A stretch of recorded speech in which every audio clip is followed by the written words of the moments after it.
PPA. Happy Monday, everyone. It is a fabulous Monday here in Toronto. Gorgeous weather. We are only days away from summer, but my God, does it ever feel like it today. We're going to hit about 31 degrees Celsius today. So a really fantastic day. So we're starting our week off like we have been the last number of weeks with Ask Victoria. And of course, we chat with holistic psychotherapist Victoria Lorient Fabish, and she is a phenomenal human being and someone I adore more than anything else. And her advice is so incredibly powerful and inspiring. And so today we have some juicy questions. We're talking about ghosting, someone who's divorced and they've experienced the dating world again and ghosting. And we're also talking about dealing with an aggressive boss. So great questions, PPA. So I am going to bring on Victoria so we can get started. There I see her, and I'm going to add her. Okay.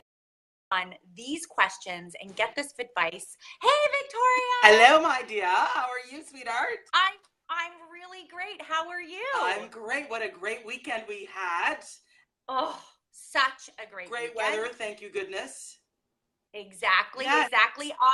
I participated in an insane run yesterday. I saw what, the Mudder? Yes, it's the Mud Girl Run that we did, and of course it's for cancer research, breast cancer. It's just a women run. I did it with, of course, PPA CEO Michelle Smith. We did it. I got to tell you, it's not really a run. It's more like an obstacle course. And, oh my gosh! Yeah, lots of hills. Good for lots you. Of mud. Yeah, lots of mud, lots of fun. It was something else, but we were covered in mud from head to toe. I'm taking my hat off to you because I'm always impressed when you guys do that. Good job. Oh. I have to tell you, I feel like it's something that everyone should experience. It was such an inspiring run to do because it was all just women and girls, and there was tons of family members there. It was Father's Day yesterday. There was tons of family watching and cheering, their wives, their sisters, their mothers, whatever it was. So it's a great empowerment. And of course it raises money for something that's so incredibly important. So that means a lot. Yeah. So it's pretty amazing. So I want to get to these questions. Yes, they're Victoria. good questions. Good questions. Good job, people. I know. I knew you were going to love these. I knew you were going to love these questions. And hello to everyone that is joining us. Yes. Thank you so much. Yes. So I take two questions every single week. And of course, we keep them anonymous. We never say where the questions are coming from, just so that, anyone can relate to them. So definitely message me with your questions and Victoria will answer them. So Victoria, we're going to start with the very first one.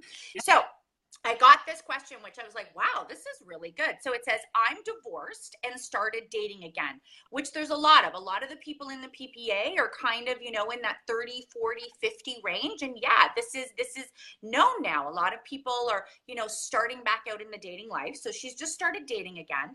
I was seeing a guy, and though we were getting along she thought they were getting along until he recently ghosted me. And of course, ghosting, if you don't know what that is, it's a common term in dating now, where it's all of a sudden you're in contact with someone and then they just completely stop contacting. No texting, no emails, they won't pick up the phone. You just have no idea where they've disappeared to. They've ghosted you. And so she says, I'm actually really upset and I'm having a hard time moving past this. How he just callously disappeared. Yes, it is. It's very callous. I agree. Yeah. What do you suggest I can do to get over this? Because this would be hard. I mean, here you're putting yourself back out there into the dating world after, who knows how long this person had been married. Yeah. And then to have something like this happen, and this is what's happening now. So what do you suggest here, Victoria? Well, okay. So number one, I'm a big fan of this question because it is so common. And there's a lot of people, I would say, I think that people just coined the term in the recent times called ghosting of something that people have been doing for decades, Yes. It happened in the 70s, it happened in the 80s, it's happened in the 90s, it's happened. And the concept, somebody just finally said, oh, they just ghosted me, which is the new term for something that is extremely painful. It's when people just, boom, they just go, they just leave, and I have to say, I want to tell people the most important thing to remember about that piece is that believe people when they show you who they are. Believe people, don't necessarily listen to the words, listen to the actions and watch the actions. And the actions of this person, it seems like they were still just dating, so I'm pleased about that. When that ghosting stuff occurs, when they're deep into it, like an actual relationship, it's even more painful. But when you're in the dating world, almost enter the dating world with two things in mind. One, enter the dating world with a very solid you. Okay. A very solid self culture. So that you can be kind of bobbing and weaving based on what's coming at you. Because you don't want to be super protective of yourself either. You want to get out there, but you want to be sort of at the ready for these emotional at the ready for these types of things. So when people ghost you, you're not devastated. And the thing is that people do that. People do engage in ghosting behavior. And I have to tell people, you want to consider yourself lucky, because this is a person that's going to be a nightmare going forward if they stay in the relationship with you. There's probably, excuse me, they probably have a little bit of commitment phobia. Probably, they have that thing that's quite common today, commitment phobia. And number two, they don't have any emotional maturity to be able to honestly say to someone, hey, I don't think we're a match. I think that this is not working out for me. And so I just want to say you've been awesome, but I'm going to move on, which is the classy thing to do. Right. It's the classy thing to do. It is. So I'd love to ask them, because you say, the number one thing you need to do before you start dating is to really be solid in yourself. Okay. So how can someone, they're like, okay, I've gone through this divorce, I feel I'm ready, I'm ready to have someone else in my life. And I also think that it's important to because to be ready to go out into the dating world. I love that you're saying being solid, because sometimes people start dating for the wrong reasons, like I'm lonely. Yeah, I worst reason to start dating, because dating doesn't solve loneliness.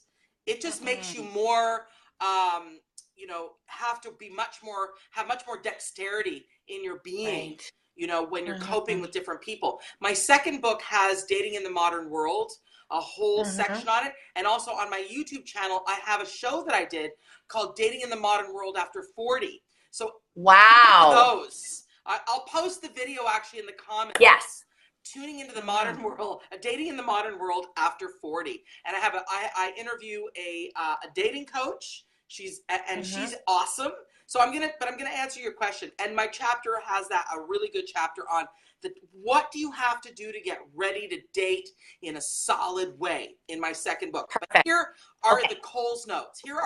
Excellent. Notes. Okay. The number one thing you gotta remember this, is that you have to work on not being so impacted by what other people are saying, thinking, and doing. This is the most, and how do you do that? You do a lot of self-talk and a lot of meditation and a lot of writing in your journal, and also realizing that if you're looking for someone to fill your hole, your loneliness hole, or your feeling like you're not enough hole, or whatever it is, your void within you, understand that those people out there are also looking for that. So you cannot ask them to fill something that you yourself haven't gone about the business of filling, because nobody can do that for us. Emotional self-sufficiency is what you need when you are entering the dating world. Okay. And also, I do this with clients all the time, and it's a really good idea, is write a list of how you want to feel in this next relationship. Not what they're going to look like, but how That's fantastic. That is fantastic. Like, I love this. Okay, a list. I So love the list. write a list about how do I want to feel. I want to feel like I'm relaxed. I want to feel like I'm laughing. I want to feel like Mm-hmm. I feel confident and safe with this person. I want to Mm-hmm. feel all these things that I'm choosing to feel in my next experience, so that you can recognize them when you meet them. And if you're Yes. not meeting them that way, if you don't feel that way, then you need to start Mm-hmm. to understand that this might not be a match. Exactly. You know what I love about this, Victoria, is in a lot of cases, people talk about, if you're trying to meet someone, you need to say what it is that you want. So you talk about, like the guy or the girl that you're looking, I want them to be successful. I want them, like whatever it is, all the traits. I want them to have a sense of humor. I want them to have this. But what you're not doing is you're not looking within Yeah. and figuring out how do you want to feel in this relationship. So I love that you're pointing that out. I think it's great to really, even have that portion, but this list I feel is so much more important so that you're more solid going into the dating world. 100%. Like, if you enter into, and I wouldn't determine this on the first date. Okay. Let's start to determine this third, fourth date. And I have to Mhm. say, listen, I am as unprudish as they come. Okay. I am. Okay. I mean, I'm just like, live and let live. I have no issue with nudity. I don't have a problem with sex. I think sex is awesome in consenting adults. But I have to say this. Wait to have sex. Wait. Yes. Give Mhm. it 4 or 5. I like the 10-date rule. But then again, Mhm. who am I? I'm not out there dating, so I won't say that. But Mhm. listen, give it 4 to 5 dates. And I'm not Mhm. just talking about I hung out in the morning, I hung out at night. Those are 2 dates. No. Okay. That is what I'm saying is you go out for Mhm. dinner, you either split the bill or he pays the bill or whatever it is. I'm not a big person that says the guy's got to pay all the time. You split, whatever it is. It's a Mhm. modern world. But you Mhm. have 4 or 5 of these experiences where you're talking, where you're explaining, where you're understanding each other, and you're going, do I feel relaxed with this person? Oh, do I Mhm. feel like this person has some goals, some solid goals? Mhm. Do I feel that like this person is someone that is treating the waiter nice and treating the Uber driver nicely and is Mhm. kind of a friendly sort because I feel that I want that. Whatever. Mhm. Those Yeah. are the things that you're observing. And I feel Mhm. like people go too quickly, quick. And they're like, Mhm. oh, this person, and they have expectations of a person that does not merit any of these pieces of trust you've put on them, Mhm. So we're living in a fast, pace society. So slow down Exactly. the time. And dating's even fast paced now. I mean, I Oh, I'm exactly like yourself. I mean, I'm not in the dating world. Of yeah. course, I've been married this year's 14 years. And so, but yes, it is. Like I have lots of girlfriends that are single and it's so quick. It's just that swipe left and right and like this is how we're looking at people. And But so that's why everything is so quick. So I love that you're pointing out that dating and having access to people is quick and you can have multiple dates, but just slow it yeah. down when you're now in the And just be relationship. in the moment. So I Get love out of the that. future. Get out of the future. Get in this moment Mm-hmm. to observe it appropriately. Observe your Yeah. moment appropriately. Be in it. And I really want to say that you've come when you say I'm divorced and I'm just reading it and started dating again. Listen, you've had some stuff go on. You've been Mm-hmm.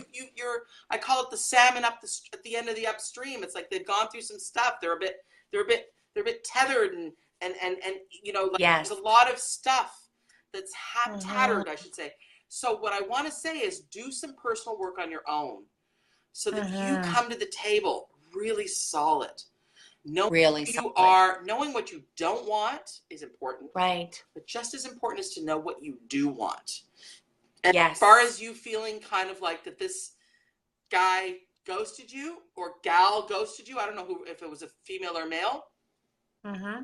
Understand people do that. That's one of the repertoire of things that will occur, is people will Mm-hmm. ghost you, and you will then, in my book, is you will then allow that, and you will work on, in the law of allowance, you're going to work on yourself going, I have to be more disciplined in my emotions. I'm not going to be Mm. devastated by somebody who ghosts me, because that's one of the things that people do today. And Yes. I'm going to Yeah, also, and you know what else I find very important is because I find because we now have this term, and I love that you pointed out in the very beginning when we started talking that this ghosting isn't something new, it's just a new term.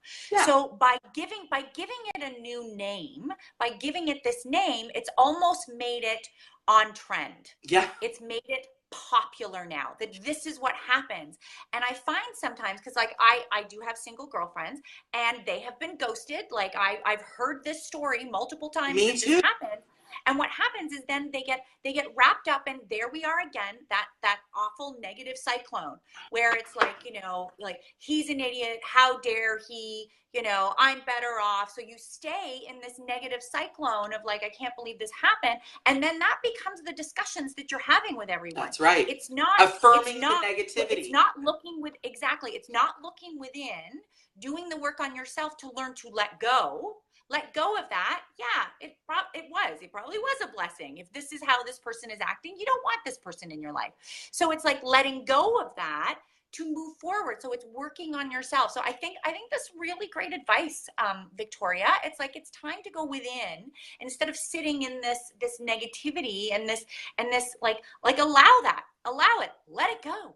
It's okay. And the only thing that you have to remember when you're dating is the most important piece of the dating experience is emotional, what I said, emotional self-sufficiency, and also Mm-hmm. emotional flexibility, so that Yes. you can bob and weave through the different Mm-hmm. personalities that you're meeting, and that you're like, oh, so Mm-hmm. that's what's happening here. Observe it. Oh, that's interesting. Be more of Mm-hmm. a curious observer of people. It's like, oh, that's what she Yes. does. That's what he does. Okay, I Mm-hmm. understand this person now. I'm not going to get fussed about it, but I'm going to learn about this person. That's what they do. Mm-hmm. When they Yeah. feel something, they do something. Oh, I understand that formula now about this human being. It doesn't make them wrong. It just makes them who they are. And can you handle that? Mm-hmm. Yeah, sure. Why not? Or do you find that really causes like to scratch the scab of trauma of childhood? Like some people Mm-hmm. have a lot of abandonment issues from their family of origin, from their family culture. And what Yeah. happens is that this person, the way they handle things, the way they cope with things, whether they don't Mm-hmm. call, or they, whatever it is, they don't call enough, or they don't, you're like, oh, that kind of hurts a little bit. That Mm-hmm. stings, that smarts a little bit. But that's okay. Yes. That doesn't mean you need to always be comfortable. That's also not the purpose of Exactly. life. Okay? Exactly. No, I think this is all really great advice. I love that, like before you even go out into that dating world, it's like do some work on yourself, really understand you, and understand what it is that you want out of a relationship. What do you want to feel? Not necessarily just all the, um, Traits. outside things, the Exactly. materialistic things, the traits of people. Yeah, it's like, how do you want to feel in this? Make that list. That is incredibly important. And then, be a little flexible. I love that. Be flexible and also give some time. Yes. Don't just jump right into sex. Give some time Yeah. for both of you to figure out exactly who you guys are. I think all this advice is really great and really important, Victoria. Because Awesome. yeah, I think there's a lot of people in the PPA that are in this boat. There's many of them. There's lots of people as we're scrolling down that are, they're in this. Or I think it was Adrienne said, she's watching her daughter go through this. It just seems Yeah. so complicated. So it's happening to everyone. And Okay, let's get to our next question. Lynn Ann says, allow each other to be themselves creates connection. Totally. Yes. And also creates connection with self. When you really allow people to be who they are, you're much more like, you're having a dialogue with yourself, and you're like, okay, so this is what they're doing, and I understand this now, and this gives me a sense of what I need to really remind myself about this human being. Yeah. It's emotional self-sufficiency, at the same time emotional flexibility. Love it. I love this advice. Thank you, Victoria. Okay, Awesome. and thank you PA member that sent in that great question. Yeah. That brought out a lot of conversation between the two of us. Okay, our second question. Okay, so we have someone, I'm working with a new company and my boss is a little demanding and aggressive. Ooh, that's kind of a little difficult and it's giving me a lot of anxiety, which it would. That's going to give you anxiety in any relationship that you're having. Yeah. I really like my job, but don't know how much I can take his behavior. What can I do to make this easier? Okay. This is a big one. Yeah. There is a statistic. I don't have the correct statistic, but I did a talk a couple of months ago about a toxic work environment Mm-hmm. and how that increases absenteeism and illness and unwellness, and the Mm-hmm. number one thing I would give anyone who's out there, because let me just be clear, people, let me Mm-hmm. be clear. Okay. If you are out there in the working world, corporate Mm-hmm. culture is what I think this feels to me like as a question. Same here. I feel the Yeah, same thing. corporate It culture. does. You need to understand that this thing of a boss being a little demanding and aggressive is really common. Yes. Number one, and you need to have the number one thing, you need to have an emotional hazmat suit. Do you know hazmat? Okay. Yes. Well, Yes. they're like suits that protect you from chemicals and from toxic environments. Well, you need to have an emotional hazmat suit, and you need to work on your anxiety outside of work. Because anxiety is just simply your limbic system, your fight, flight, freeze system, overactivating and sending you what if sentences and insecurity feelings and all of that stuff as you're dealing with this. And so you're not bobbing and weaving, you're not emotionally flexible with the situation, and you're taking it personally. You're taking it personally. Exactly. That's exactly the same thing I thought when I read this. Yeah. It's like everything this human being is doing and projecting onto this person, they're taking it very personally. And this is their reaction. The anxiety is that reaction. Yeah, and I don't want them to quit this job because jobs are not easy out there. Like, I don't know. I don't Well, want to affirm that. The person says they like their job. I think that's what they're struggling with is the fact that I have this situation, but I also really like my job. So in the law of allowance, which I'm currently writing a big talk for I'm doing a talk in New York City on the 29th of June, and my talk is about the law of allowance. How do we cope with people, places, and things that are not pleasant, but we've chosen to stay in them? It's just easy to amputate and say, I'm leaving, I'm quitting, I'm uncomfortable. No, but the law of allowance basically promotes this notion that this person could engage in the law of allowance in that they could practice one really important thing, which is what would it be like to be in this room with this boss and to allow the comments to come in and to leave, and not to leave any kind of a vestige of negativity. Just distill the information. Be the psychotherapist of the moment. And the psychotherapist of the moment sits there and analyzes who is, like, I sit with clients from all the levels in corporate culture, from C-suite on down. Okay. And you know what we're doing? We're analyzing people. We're sitting here and we're analyzing people. We're going, okay, so this boss is really interested in optics. This boss is really interested in looking good. And so we need to make sure that this person has this taken care of so that their team looks good for them. Okay. You have to be the psychologist of the therapist, of the boss right now. You need to go, what is this person needing? When I hear somebody is a little demanding and aggressive, I'm hearing they are not feeling secure with what they are seeing. So we want to see if we can promote some energy of, I got this. I got this, Mr. and Mrs. Boss. Okay. I got this. You can count on me. I am your go-to human. And I'm not saying you can be the chameleon and fit into everything that is needed, but in this case, you have a job, you have a boss, and a demand is in front of you. So you got to get fortitude within yourself. You need to be your Mm-hmm. corporate self, your professional self. And Right. you need to really enter into that persona. It's not you, but it's a persona of you. It's one of your characters. Okay. So I'd love to ask a question then. So I'd love to know. Yeah. So here in these situations, the advice that you're given is become the psychotherapist yourself. Become the And psychotherapist. analyze.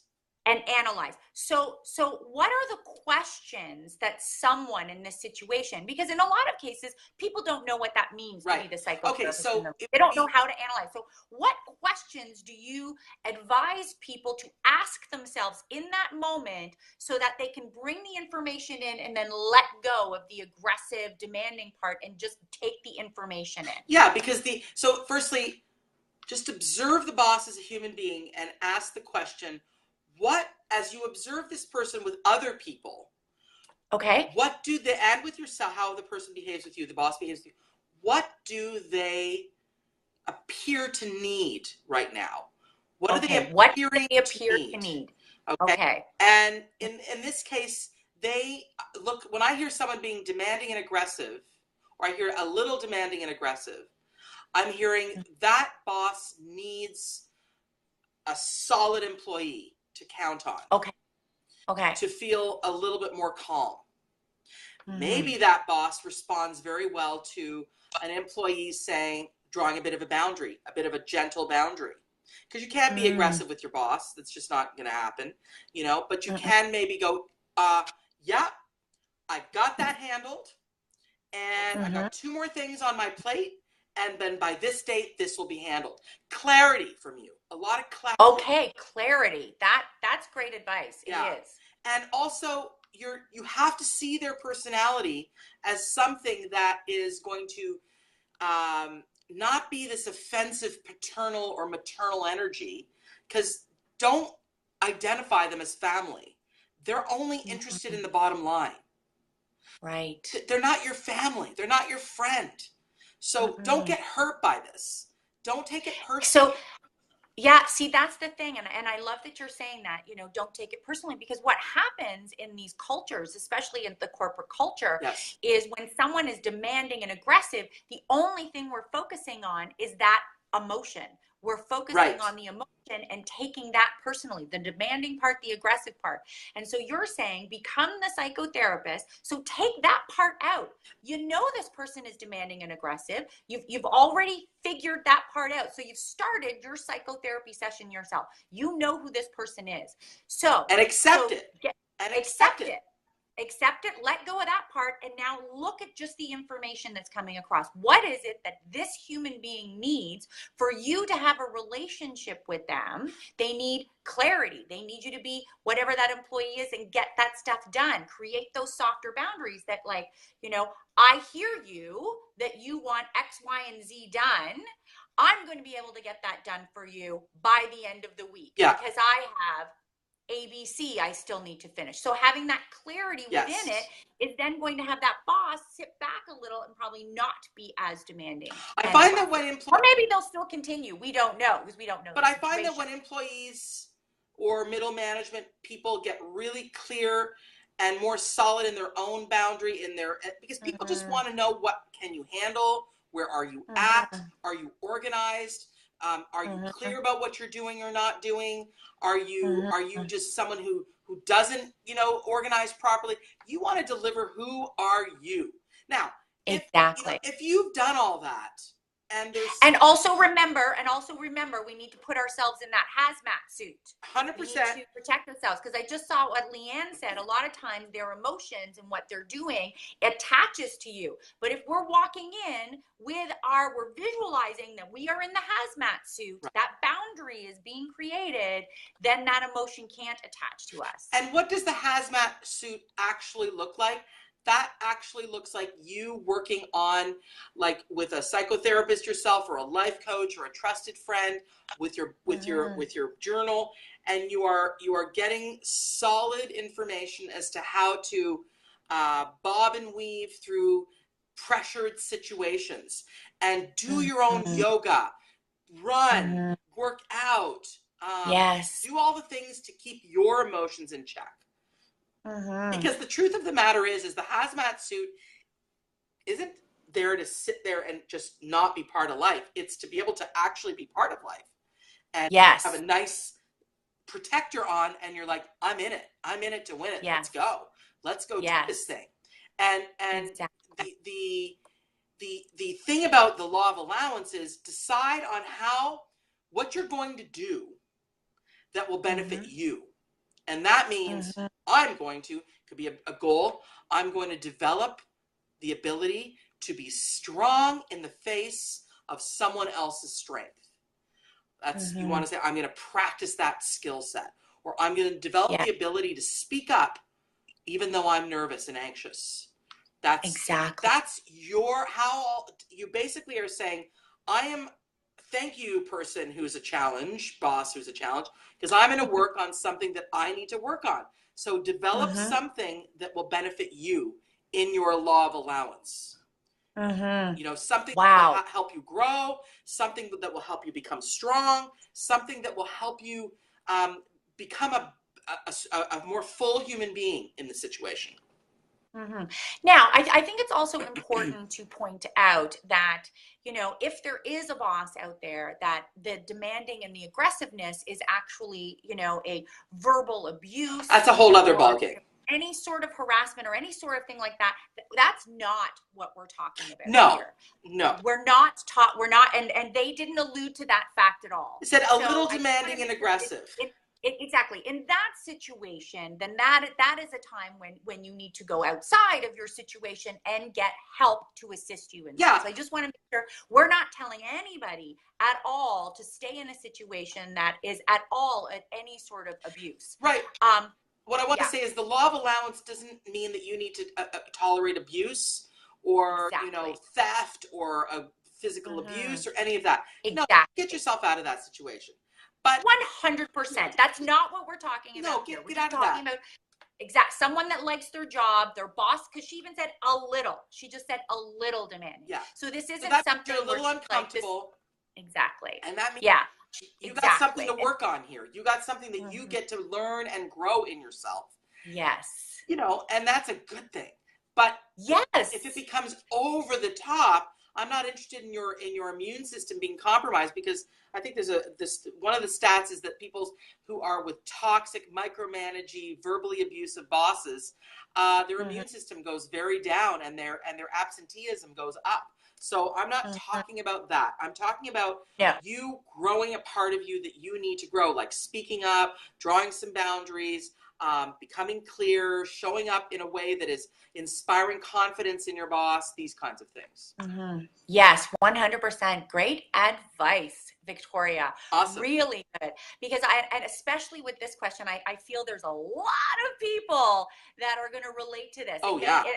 And it might not even be a boss. It could be, like a friend or a family member, someone else that they're having to deal with that's a little aggressive or demanding, and how to go about that. So, show up with your hazmat suit, have that protection in yourself so you are solid. Don't attach to the emotion that the boss is bringing at you is your second piece of advice, because, that's theirs.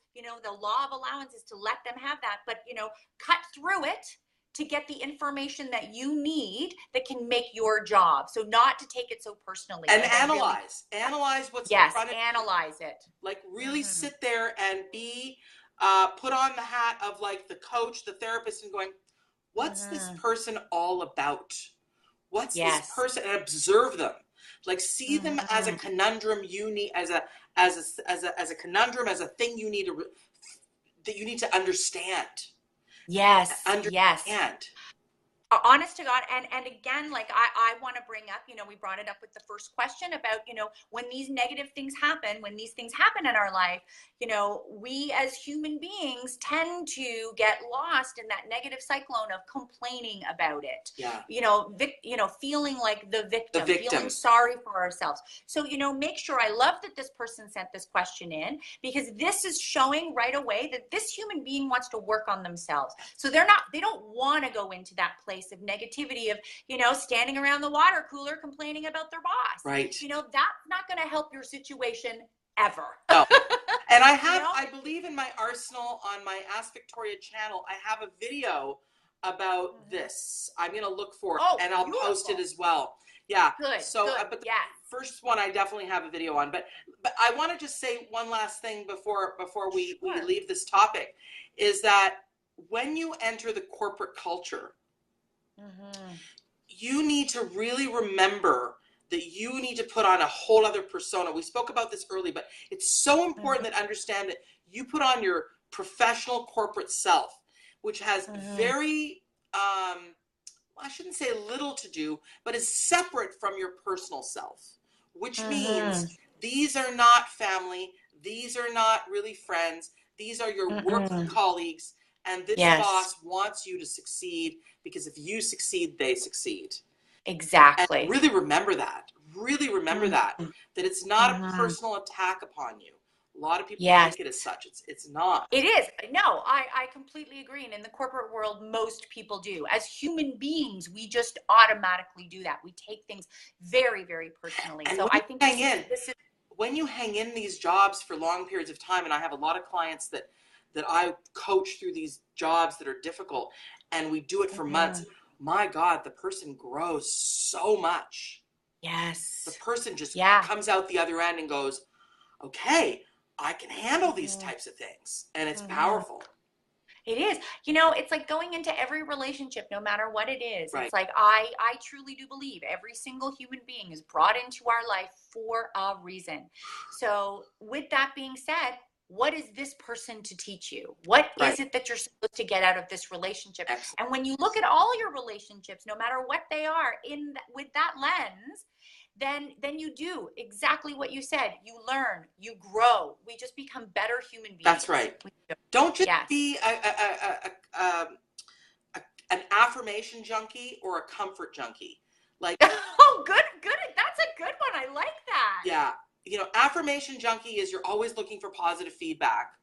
You know, we all love having positive feedback, but don't be addicted to it, because that becomes like, you know, here, let's just get that needle in. Let's just, you know, let's just go look for positive only. And I feel that that's happening a lot, but I feel like you can turn any negative situation into a positive experience so that you can grow. And and comfort junkie is just refusing to be uncomfortable in any way. And I just don't think that that's a growth way to be. If you want to grow, if you want to become stronger, if you want to become more evolved as a human being, you need to be able to tolerate and navigate through discomfort. 100%. Great advice, Victoria. Awesome. Thank you so much. Thank you so much. Thank you to all of you who have joined us today. Yeah. And yes, we'll definitely go through. Victoria is going to share some videos if you want a little bit more advice on these topics. Yes, in the comments. And then, yes, please send in your questions. Message me with a question. Again, we do not mention names when we talk about the question. I want everyone to feel comfortable and everyone to get the advice that they need, and to feel safe and secure that they can ask the question and not feel like we're calling them out. Yeah.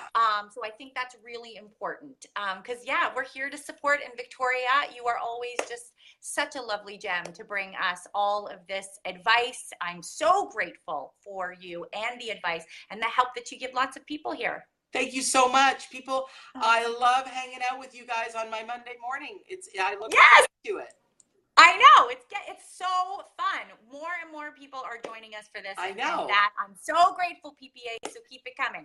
Okay, Victoria, we will see you next Monday. That's great, guys. Big hugs. Hey, tune into some of my morning lives, Courageous Conversations, 9:30, most mornings, Tuesday, Wednesday, Thursday. I got really cool guests. I've got sort of a sex therapist coming on this week, so that'll be interesting. Yeah, and you can find me on visualizationworks.com, which is my website, because guess what? Visualization does work. Visualization works. All right? It does. Thank you so much, Victoria. Wow. Have a great week. You too. Bye for now. Bye. Thank you.